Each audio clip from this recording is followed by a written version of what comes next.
उस वक्त उनकी उम्र 50 साल थी। वो बैंक में एमडी की पोस्ट पर कार्यरत थी, लाखों में कमा रही थी। लेकिन फिर एक दिन अचानक फैसला लिया और नौकरी छोड़ दी। फिर किया कुछ ऐसा काम जिससे न सिर्फ दुनिया भर में नाम हुआ, बल्कि वो भारत की दूसरी सेल्फ मेड वुमेन करोड़पति बन गई। ये कहानी है फाल्गुनी नायर की।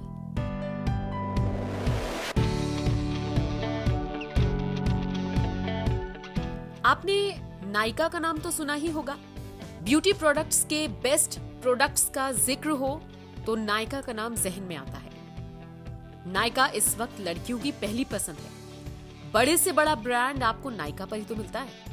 हम नायका का प्रमोशन नहीं कर रहे हैं, बल्कि आज हम आपको नायका की ओनर की वो कहानी बताने जा रहे हैं जिससे यकीनन आप प्रेरणा ले सकते हैं।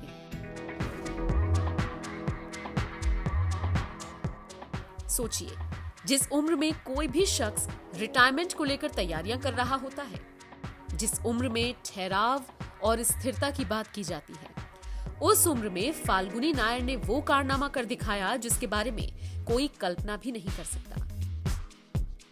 आज नायका पर 2000 ब्रांड्स के 2 लाख से भी ज्यादा प्रोडक्ट्स मौजूद हैं।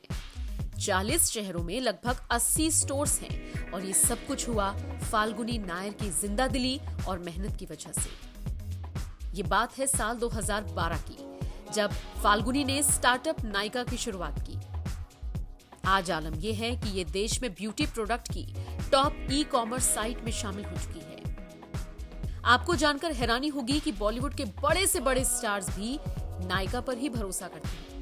इसीलिए अपने प्रोडक्ट्स भी नायका के जरिए ही सेल एंड परचेज करते हैं। नायका में फाल्गुनी और उनके पति की 54% की हिस्सेदारी है। उनके पति संजय नायर अमेरिका की प्राइवेट इक्विटी फर्म KKR के भारत में CEO हैं। फाल्गुनी को मेकअप में खासा लगाव था, इसी को उन्होंने प्रोफेशन में तब्दील करने की सोची। उन्हें इसकी प्रेरणा भारत की महिलाओं से ही मिली, जो अपनी खूबसूरती को निखारने के लिए जतन करती हैं। इसके अलावा वक्त वक्त पर उन्हें कई लोगों ने इंस्पायर किया। वो बताती हैं कि बिजनेस में इन्वेस्ट करने के लिए सबसे पहले फंडिंग उनके पति ने ही की थी। आपको बता दें, नायका ने साल 2020 में निवेश के जरिए करीब $100 मिलियन से ज्यादा का फंड जुटाया। अभी इस वक्त नायका की मार्केट वैल्यू $4 अरब से भी ज्यादा की है। कोरोना से पहले साल 2019 में नायका को बहुत फायदा हुआ। कंपनी को 2.9 करोड़ का लाभ हुआ। नायका का रेवेन्यू लगभग 1169.32 करोड़ रुपए बताया गया। बता दें, इसका हेड ऑफिस मुंबई में है। नायका का कारोबार पिछले कुछ सालों में जबरदस्त तरीके से बढ़ा है। काजल से लेकर मेकअप रिमूवर तक हर प्रोडक्ट यहाँ पर मौजूद है।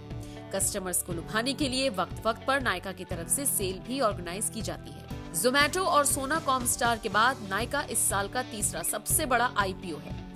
नायका के IPO में हिस्सा लेने वाले मालामाल हो चुके हैं। साल 2012 में शुरू हुआ नायका साल 2021 तक 5.58 करोड़ बार डाउनलोड हो चुका है। वित्त वर्ष 2021 में नायका को 61.9 करोड़ का प्रॉफिट हुआ। आने वाले वक्त में ये प्रॉफिट तेजी से बढ़ने का अनुमान है। खैर, एक अच्छी खासी नौकरी छोड़कर नया स्टार्टअप करना और फिर उसे एक बहुत बड़ा ब्रांड बना देना वाकई बहुत ही बड़ी बात है। फाल्गुनी नायर ये साबित करती हैं कि age is just a number. आपको ये कहानी कैसी लगी? कमेंट करके अपनी राय हमें जरूर दें।